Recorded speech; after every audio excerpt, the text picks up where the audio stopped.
En Adipados creemos que es fundamental el desarrollo personal y profesional como factor de cambio para hacer del mundo un lugar más justo.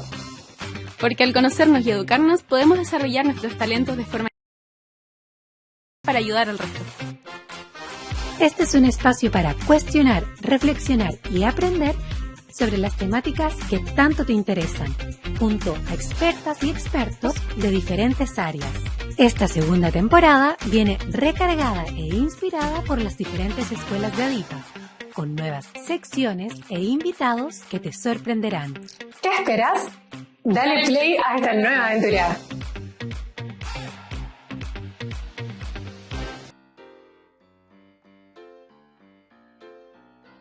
Hola, ¿cómo están? Hoy les damos la más cordial bienvenida a un nuevo capítulo de Adipados para seguir conversando sobre esas temáticas relacionadas a la psicología y salud mental.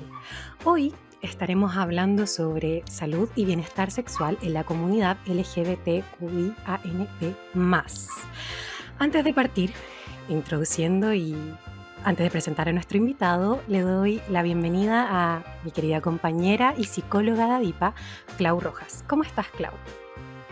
Hola Cami, muy bien, muy contenta de hacer un capítulo de esta temática, especialmente a propósito del mes del orgullo, que es muy importante. Exactamente. Entonces, ya sabiendo cómo está Clau, le voy a dar paso a nuestro invitado. Hoy estaremos conversando con Román Araneda, matrón transfeminista dedicado a la educación sexual integral y derechos reproductivos de todas, todes y todos. ¿Cómo estás, Román? Hola a todos, bien, un poco nervioso porque es mi primer podcast, pero contento, gracias por la invitación. Es un tema que me interesa mucho, que encuentro muy importante, así que les agradezco mucho que estemos aquí. No, el agradecimiento es nuestro. Sí, hablamos al mismo tiempo porque teníamos la misma gratitud con Cami. Gracias, también. Nos gusta mucho iniciar este podcast, perdón Cami, nos gusta mucho iniciar este podcast con la sección llamada Adipadamente, que busca conocer a nuestros invitados, invitadas, de una forma un poco más humana y cercana. Esto lo hacemos por medio de preguntas de respuesta rápida que ojalá que no pasen del minuto, pero tú eres libre de explayarte cuanto quieras. Y para eso vamos a iniciar con la primera pregunta. ¿Quién es Román? Román es una persona trans no binaria, de pronombres él, ella. Es pololo de una mujer hermosa, papá de un perrito y de un gatito hermosos también. Hijo orgulloso de mamá profesora. Mis tiempos libres soy jugador extra amateur de futbolito. Tengo mi equipo de mis amores, que es Disforia Fútbol Club, y matrón de profesión, que es lo que me apasiona, lo que me gusta hacer, me encanta, y ese es Román. Ay, subimos mucho de ti. No me habría imaginado esa presentación. Sí, muy interesante. Me encanta esa presentación. Gracias por compartir esto con nosotras. Entonces, siguiendo esta misma línea, te quería preguntar cómo te acercaste a esta área de estudios. Cuéntanos un poquito más de eso. Yo creo que se fue dando un poquito a medida que yo fui transicionando. La obstetricia me gustó desde que yo entré a la U, obviamente, pero el tema como de atender a la comunidad y de darle un espacio más seguro, más cómodo, se fue dando también mientras yo transicionaba, mientras yo me daba cuenta que en realidad no había mucho espacio donde llegar, no había mucha gente que entendiera las problemáticas por las que nosotras pasamos. Y eso me motivó a armar un espacio, a hacerme de una consulta y generar un espacio seguro para que la gente consultara en realidad o llegara con inquietudes, dudas, problemas, etcétera, lo que fuera que los aquejara en algún momento. Es súper importante, encuentro, lo que tú mencionas, porque el mismo concepto que tú ocupaste, el de espacios seguros, es algo que hace mucha falta, sobre todo en la salud en general para la comunidad. Y quería continuar con otra pregunta que se aleja un poquito de esto, pero es bien interesante. Si retrocedemos unos años hacia atrás, ¿cómo recuerdas la educación sexual que tú recibiste en tus años en el colegio? Uy, yo creo que la recuerdo como nula, básicamente.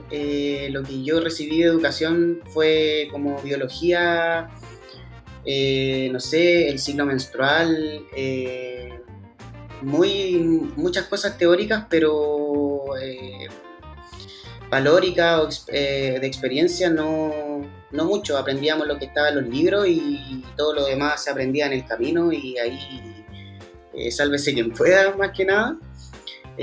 Pero sí, nula o casi nula, todo lo que sabíamos era lo que sale en los libros, lo que podíamos leer en realidad. No tuvimos mucha enseñanza. Creo que era lo normal igual en ese tiempo. Ahora como que se usa un poquito más, estaba como recién en pañales, pero algo más se está haciendo que en esos años por lo menos. Yo antes de hacer la siguiente pregunta, le quería preguntar a Clau, ¿cómo fue tu experiencia?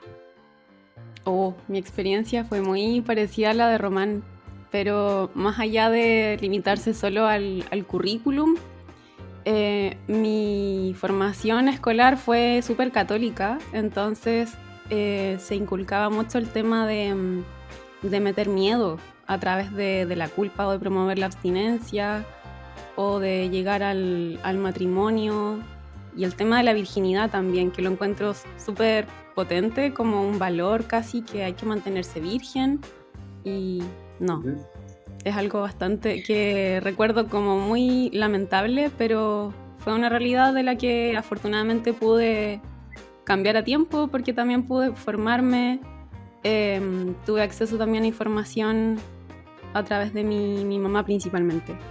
¿Y la tuya, Cami? Lamentablemente, ¿se escucha bien? Sí. ¿Me escuchan bien? Lamentablemente mi experiencia es muy similar a la de ustedes, pero recuerdo un episodio puntual. Estaba en cuarto medio y claro, mis hermanas influyeron mucho en mi educación sexual, lo que agradezco, fue muy positivo, del colegio fue nulo. Y recuerdo que en cuarto medio estábamos en una clase de biología y mis compañeros no podían reconocer partes del cuerpo. Y eso a mí me impresionó y me hizo querer aprender más. Y también para educarnos entre todos, porque la educación entre pares también es importante. Y por último, para finalizar esta sección, te queríamos preguntar cómo se relacionan la salud sexual y la salud mental. Qué interesante ese tema. Yo creo que en todo sentido se relacionan, son directamente proporcionales, tomando en cuenta que de repente, al contrario de cómo lo puede percibir ciertas personas, la sexualidad no es solo el sexo, ya es orientaciones, es realmente todo lo que vivimos, cómo nos vestimos, cómo nos presentamos ante la gente, nuestra identidad de género, es cómo nos relacionamos afectivamente. Más que lo sexual, hay mucho por detrás, entonces yo creo que obviamente si se ve afectada cualquier parte de tu vida, se va a ver afectado a otro.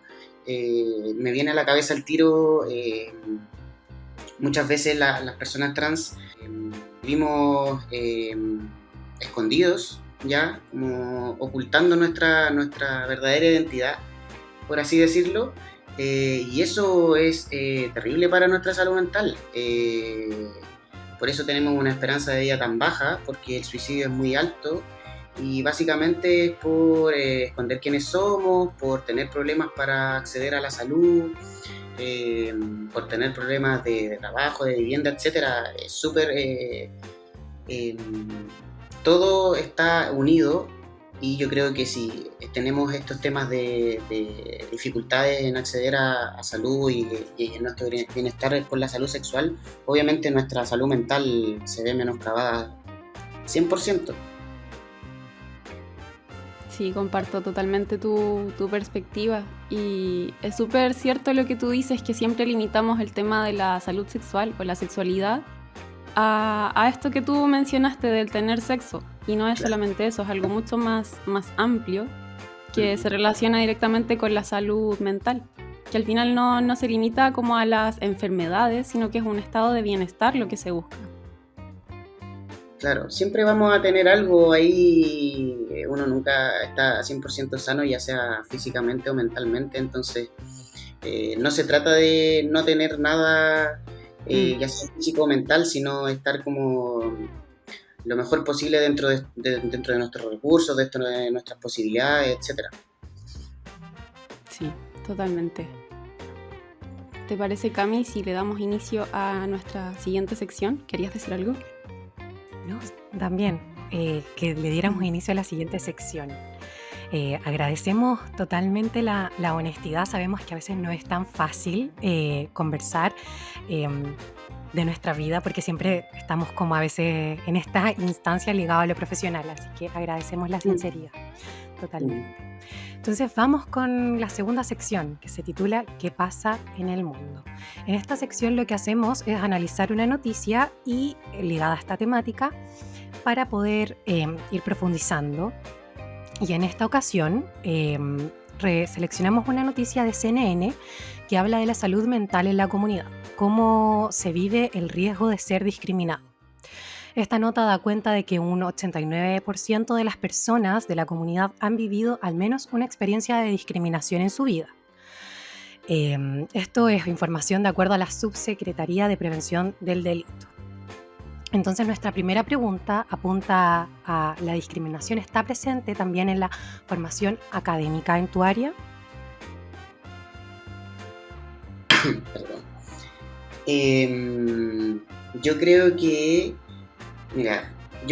yo tuve muy buena suerte respecto a la formación que yo tuve, a mis profesores, profesoras, que siempre era gente que nos inculcaba mucho que había discriminación, ¿ya? ¿Qué formas teníamos de, por ejemplo, evitarlas? Porque uno de repente, de forma inconsciente, no sé, tiene micromachismo, son cosas que vienen de años de familia, etcétera. Y tuve esa suerte como de tener profes que de verdad nos marcaron ese tema, pero sí, en general yo creo que se da, y uno podría pensar que ya como que es un tema como de los matrones más, no sé, más antiguos, digamos, pero en verdad no. Y yo creo que radica mucho, obviamente nadie quiere ser discriminatorio y que te apunten diciéndote que tú discriminaste, pero la gente es medio inconsciente de que lo hace. Y creo yo que donde más se nota la discriminación es como en la omisión, ¿ya? Como en la omisión de preguntas importantes, ya sea, no sé, orientación sexual, por ejemplo, que es lo que más se da. La gente simplemente lo omite y da por sabido que, no sé, las pacientes son heterosexuales, que son cis. Yo creo que esa discriminación, o quizás es la que más veo yo, por hacer lo que hago, por trabajar en lo que trabajo, pero me parece que ese es como el más...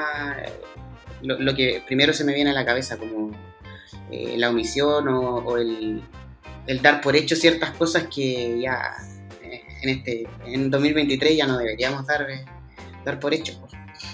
Es súper real lo que tú comentas, y me ha pasado incluso que no hace tanto tiempo atrás mi ginecóloga me estaba haciendo un examen, me empezó a hacer algunas preguntas y me preguntó por mis métodos anticonceptivos, y yo le dije que no ocupaba ninguno porque en ese momento tenía una pareja mujer, y ella me retó porque yo no estaba ocupando ningún método anticonceptivo, entonces yo me estaba buscando un embarazo. Sí, y entonces, pasaron como 15 minutos de retada hasta que yo le dije, no, mi pareja es mujer. Y Y ahí quedó para adentro. Y claro, me pidió disculpas obviamente, pero sí, pasa en 2023 con profesionales que igual son relativamente jóvenes. Sí. Eso está muy arraigado, lo de la atención es muy poco personalizada, ¿cachai? Entonces, es una lista de cosas que tú tienes que preguntar y una posibilidad de respuesta que el paciente te puede dar. Entonces, cuando tú das una respuesta que ellos no se esperan, que no tienen contemplado de que tú podrías tener una pareja mujer, quedan así como que las sacáis de todo, de toda su estructura, y toda la consulta como que se vuelve medio incómoda y sí, pues, no se dan cuenta. Por eso yo creo que son cosas muy arraigadas que de repente la gente no tiene la intención de discriminar, pero lo vuelve incómodo y a la gente no le dan ganas de volver, ¿cachai? Sí, es verdad. ¿Y en tu formación académica tuviste este tipo de como de herramientas que te entregaron para tener una atención inclusiva? Sí, la verdad es que ese tipo de pautas preestablecidas, sí las hablamos y se nos motivaba a romperlas un poquito y dependiendo igual de el tipo de población que estuviéramos viendo. No le podíamos preguntar, por ejemplo, a una persona que vive en una población, a una persona que vive en un sector un poquito más acomodado. No le podemos preguntar lo mismo a una chica que pololea con un hombre cis, a una chica que pololea con otra chica, ¿cachai? Entonces, a eso me refería un poquito a lo anterior, que agradezco mucho como esa formación no tan restrictiva de parte de mis profesores que igual nos motivaban a nosotros a romper un poquito con lo que ya estaba establecido de años. Si esto está de años, la gente en las consultas ocupa, no sé, las mismas encuestas, todo está predeterminado, ¿cachai? Pero sí, existía. Román, entonces, ¿cómo se podría como romper un poco esa estructura para no caer en los primeros minutos en discriminación? Yo creo que lo más importante es informarse. Muchas veces también las redes sociales están llenas de información que no tiene mucho trasfondo o francamente no es verdad. Sé que quizás es un poquito difícil, o quizás en estos tiempos no tanto, pero hablar con gente de la comunidad, hablar con hombres gay, hablar con mujeres lesbianas, hablar con personas no binarias, hablar con chicos trans, sobre todo personas que estamos ligados a la salud. Yo creo que eso es fundamental, conocer realidades, ya que si tú estás trabajando en una consulta y tienes pacientes de la comunidad, obviamente hay que tener un poquito de información y de cercanía y hacerlo porque te gusta y la idea siempre es ayudar y que la consulta sea un lugar seguro, como dije delante, y que la gente vuelva, obviamente, así que la información es clave. Y yo creo que también es muy importante la experiencia de otras personas, en este caso de la comunidad, que la gente que es parte de la salud hable con personas que sean de la comunidad y conozca su experiencia para aplicarla en la misma consulta. Súper. Román, tú en tu consulta ofreces atención desde la comunidad y para la comunidad. ¿Cómo ha sido la experiencia de ofrecer esta atención? Ha sido increíble. Yo estoy hace un poquito más de un año nomás acá. En un principio yo abrí la consulta no pensando específicamente en la comunidad, sino en hacer un espacio un poquito más llevadero, un poquito más cómodo. Tengo muchas amigas fuera de la comunidad, digamos, que habían tenido mala experiencia y en algún momento se empezaron a acercar muchas chicas, muchos chicos trans por yo también serlo, que se sentían más cómodos ya en la consulta, y así se fue abriendo más espacio a la comunidad, y yo creo que ahora la mayoría de mis pacientes pertenecen a la comunidad. Y nada, a mí me pone muy contento como tener un espacio donde se pueda llegar. La gente llega con recomendaciones de sus amigues, de repente de la misma familia, etcétera, y es bacán. Ha venido gente desde lejos, de otras regiones, entonces es gratificante igual hacer lo que hago y quitar un granito de arena, como se dice, a la comunidad. Sin lugar a dudas es un espacio muy necesario y creo que se valora muchísimo. Por eso llegan muchas personas a tu consulta. Sí. Te quería consultar, la última pregunta para ir cerrando ya esta sección es sobre la educación. Sabemos que la educación es un gran motor para la transformación en este y en muchos otros escenarios. Entonces, ¿cómo aterrizar todo esto a programas de educación sexual integral?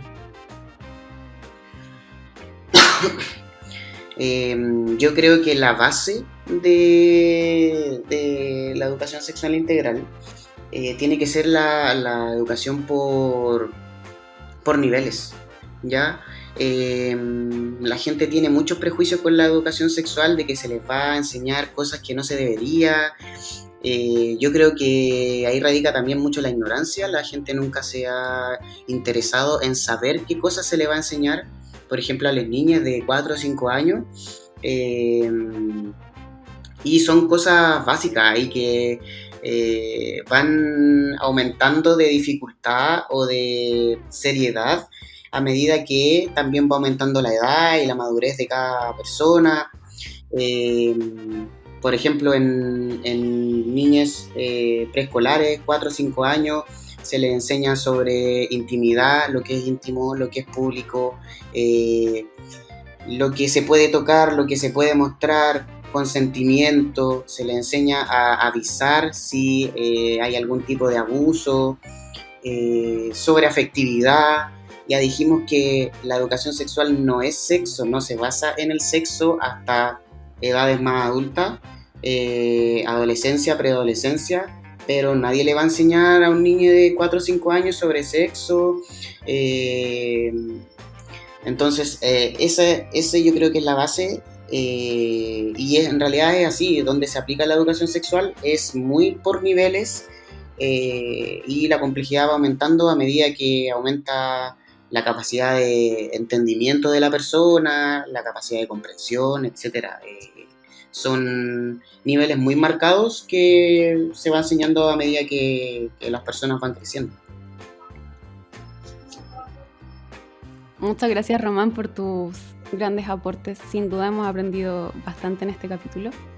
Y ya quiero dar paso a la siguiente sección, que es Comunidad ADIPA. ¿Qué pasa aquí? Recopilamos audios de diferentes personas que escuchan nuestro podcast habitualmente y quisieron participar enviándote algunas preguntas o comentarios. En este caso, quisieron compartirnos su experiencia con la educación sexual. La pregunta formulada fue: ¿recuerdas haber recibido educación sexual? Cuéntanos cómo fue y qué conocimientos te dejó. Así que vamos con el primer audio, que es de Paulina Vázquez. Educación sexual así como tal, no, más allá de lo que me enseñaron en el colegio, pero sí tengo recuerdos de que la primera vez que fui a la matrona me explicó que la primera vez que uno tiene que ir a este tipo de especialista es cuando a una mujer le llega por primera vez el periodo. Y no es tan así como cuando nos meten miedo, decir, ay no, es que si vas a la matrona es porque quieres tener relaciones sexuales o qué sé yo.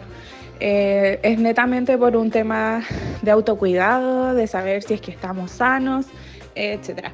Entonces, esta matrona me enseñó mucho respecto a la sexualidad, a que sexualidad no es solamente el tener relaciones sexuales, sino que también el saber cómo estamos y la importancia de cuidarnos. muchas gracias, Pauli, por tu audio, que igual tocó algunos temas que habíamos conversado anteriormente, ¿no es cierto?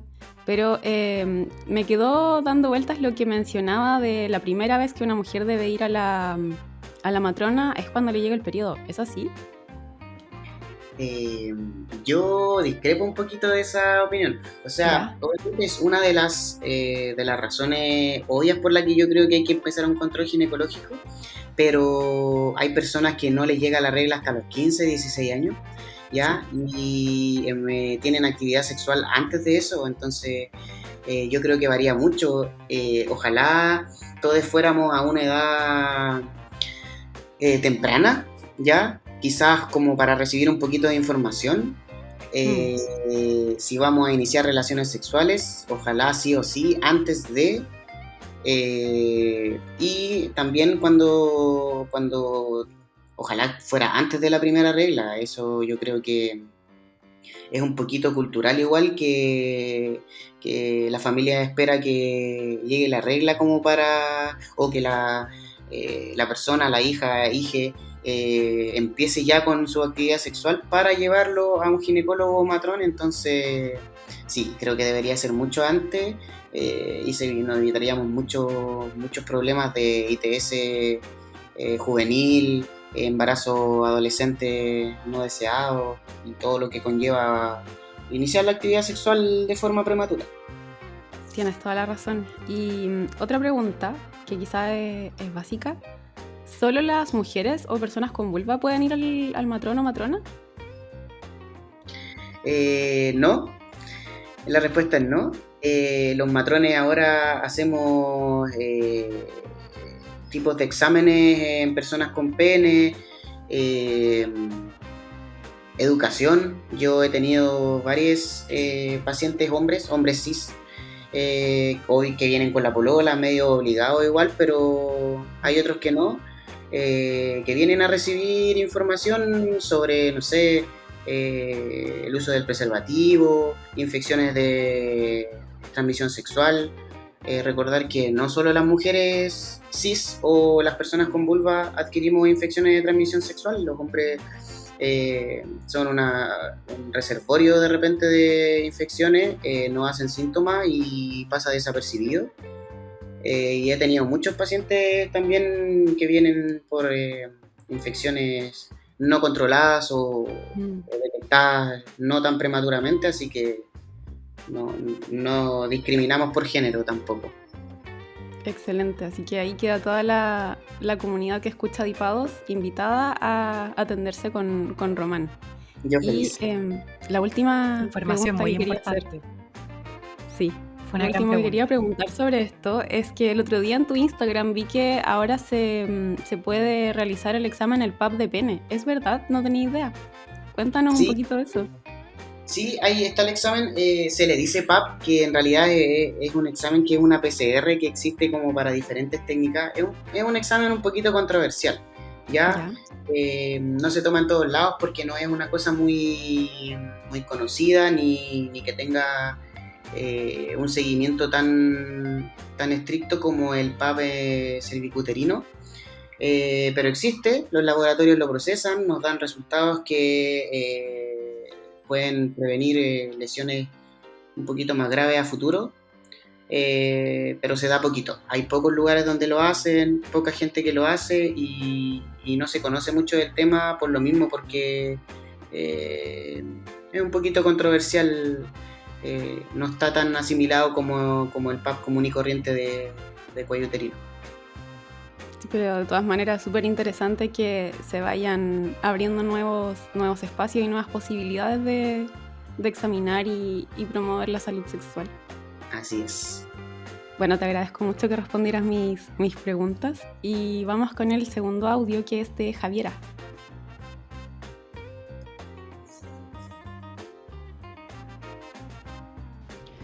Bueno, en mi casa siempre tuve la suerte de tener el espacio y la confianza de preguntar y aclarar dudas sobre temáticas de educación sexual con mi mamá, pero obviamente esta información siempre vino más desde la experiencia que desde la evidencia.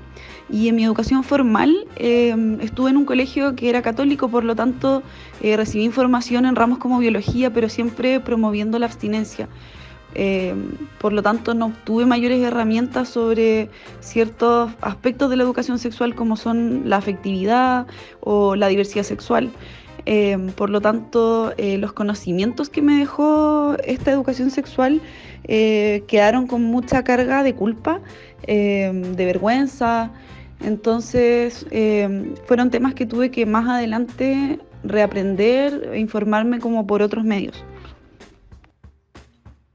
Muchas gracias, Javiera, por enviarnos tu audio.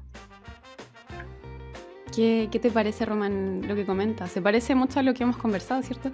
Sí, se parece mucho. Yo creo que la mayoría hemos tenido experiencias similares.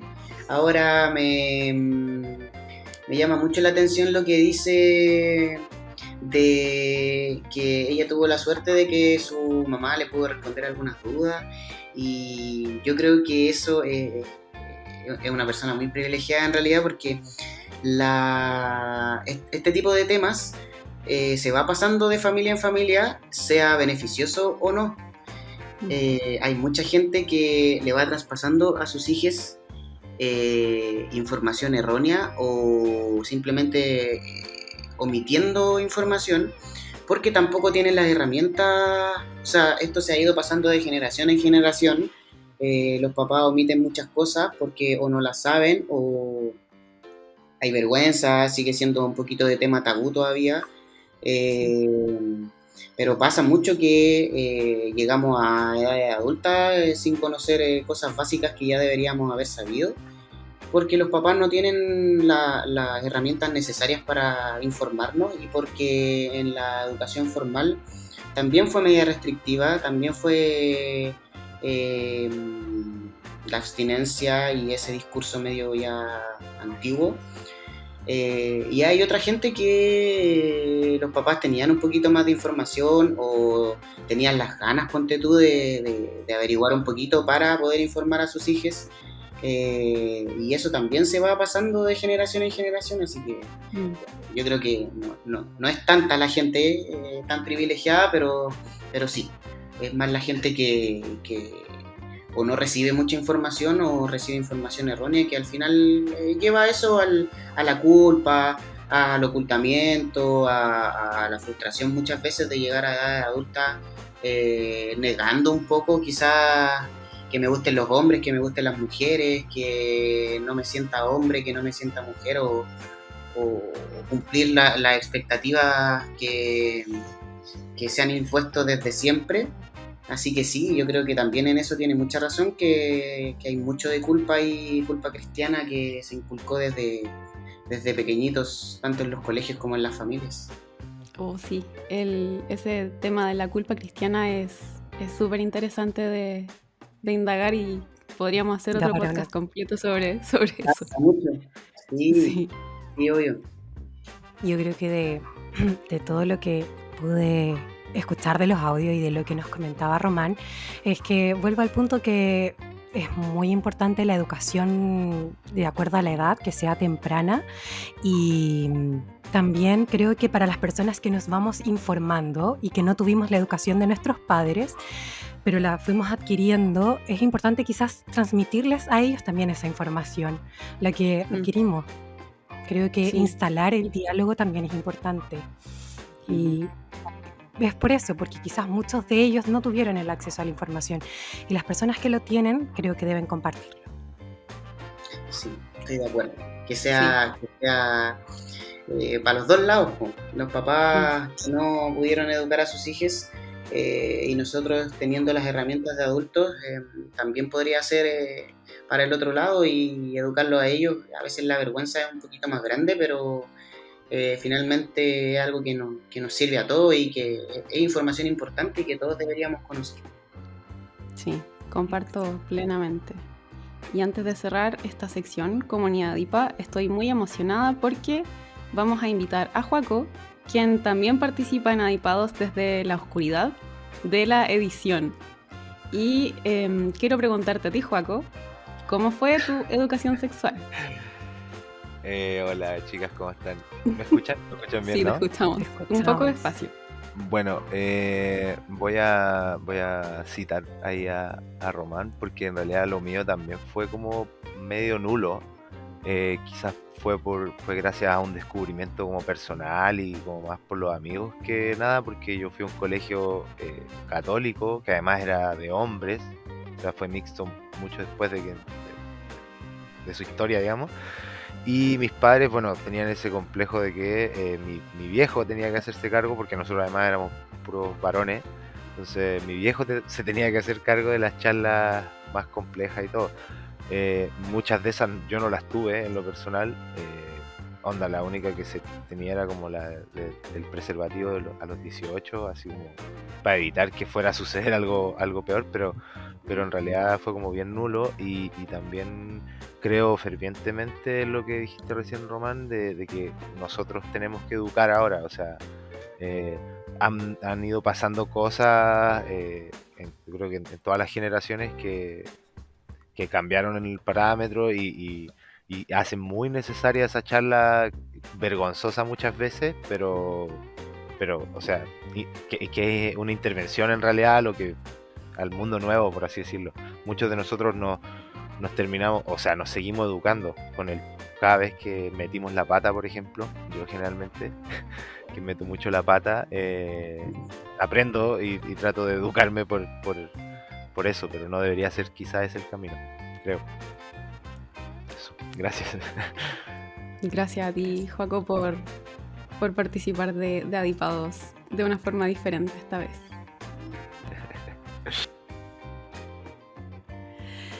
Entonces, démosle paso a la siguiente sección. ¿Les tinca? Vamos, Cami. Vamos con micrófono abierto. Micrófono abierto es una sección en la que intentamos plantear una pregunta controversial, que quizás la respuesta puede tener muchas alternativas. Entonces, puedes escoger del 1 al 4 un número y de acuerdo a eso vamos a plantearte la pregunta. Y aquí tienes un tiempo libre para poder explayarte, porque entendemos que puede ser una pregunta un poco más compleja. Entonces, Ok. Román, ¿qué número escoges? El 3. El 3. Dice así: ¿cuáles son algunos de los mitos comunes o malentendidos sobre la salud sexual de las personas trans y cómo se pueden desmitificar? Lo primero que se me viene a la mente es el típico, no sé, creencia de que las personas trans vivimos en un cuerpo equivocado. Eso es el mito más grande, yo creo, que se ha podido inventar. Y probablemente es causante de que muchas personas así lo sientan equivocadamente. Las personas trans no vivimos en un cuerpo equivocado, es un cuerpo trans. Hay mucha gente trans que no tiene problemas con su genitalidad, que no tiene problemas con sus pechos, que no tiene disforia. No todas las personas trans tenemos disforia. Y muchas veces la disforia o la disforia, ya sea como emocional o más física, se da también por estos mitos que yo lo he escuchado desde siempre. Uno, cuando se da cuenta de que es una persona trans, siente que está en un cuerpo equivocado, y yo, por lo menos en mi experiencia personal y lo que he podido compartir con amigos cercanos, no es así. No nos sentimos en un cuerpo equivocado, solo en nuestro cuerpo, que le realizamos algunos cambios para que se adapte mejor a lo que nosotros, como nosotros nos vemos y cómo nos sentimos, pero no nos sentimos en un cuerpo equivocado.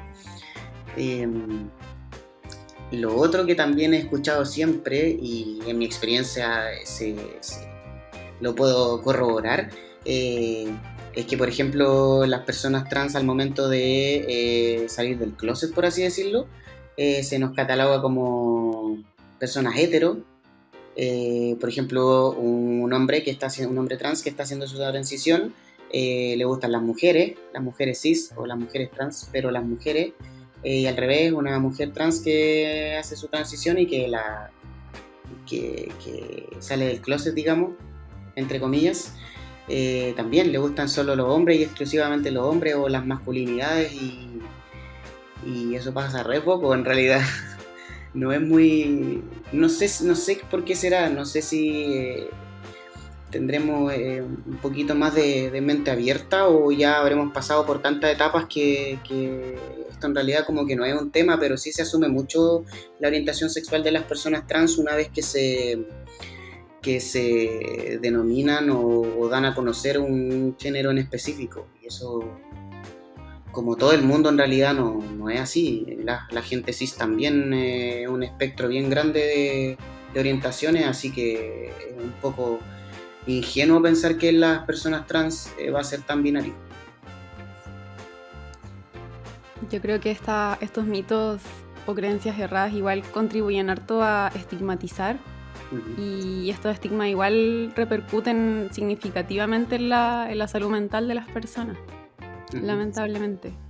Totalmente, y yo pienso un poquito más, la gente más chica, más adolescente. Yo transicioné bien adulto, entonces hay cosas que uno entiende ya, que es como tú quieras, pero si uno, me imagino yo que no sé, un chico de 15, de 14 años, redes sociales, descubre la palabra trans, se identifica un poquito con eso y le sale un artículo que no sé, que está en un cuerpo equivocado, pucha, igual es un poco chocante y se lo va a creer, pues se lo va a creer hasta quizás muchos años después, donde va a entender que no era así y que quizás nunca fue así, pero todos esos años de frustración y de quizás dolor y un poquito de autosabotaje, de autoodio, nadie se los va a devolver. Entonces son discursos importantes, igual que uno como adulto lo puede ver un poquito más claro, pero los adolescentes, las niñas no tienen la misma experiencia. Sí, tienes toda la razón. Así que la invitación es finalmente a informarse, a conocer las experiencias de las personas trans o de la comunidad en general, para así dejar atrás estos discursos que estigmatizan y generar espacios seguros en todos los escenarios posibles para todas las personas. Así que vamos cerrando este capítulo. Te agradecemos mucho, Román, tu participación. Disfruté un montón Adipados y te dejamos el micrófono abierto para que te despidas y le cuentes a la audiencia sobre tus proyectos, dónde te pueden seguir, dónde te pueden encontrar. Dale, el micrófono es tuyo. Primero quiero agradecerles mucho a ustedes. Estaba súper nervioso porque creo que no soy muy buena hablando. Yo creo que por la falta de práctica un poquito, pero estuvo muy entretenido, las preguntas súper interesantes, me gustó mucho que incluyeran experiencias de gente externa, y nada, tengo varios proyectos ahí en curso, charlas en distintas universidades que son abiertas, así que puede participar cualquier persona, sea o no sea de las comunidades y de estas casas de estudio, así que los invito a seguir a mi Instagram, que es @matron.transfeminista, porque ahí voy a estar subiendo la información. Últimamente estoy un poquito corto de tiempo, entonces no lo mantengo tan activo, pero en estas situaciones donde hay cositas más entretenidas y las estoy avisando por ese medio, así que los invito a seguirme y eso, muchas gracias por la invitación. Estuvo muy lindo y muy interesante el podcast. Muchas gracias a ambos, incluyendo a Joaco también. Los invito a escuchar este capítulo en Spotify, en YouTube, en nuestra página, tanto en México y en Chile, y nos vemos a la próxima. Un gusto. Chao. Nos vemos. Gracias.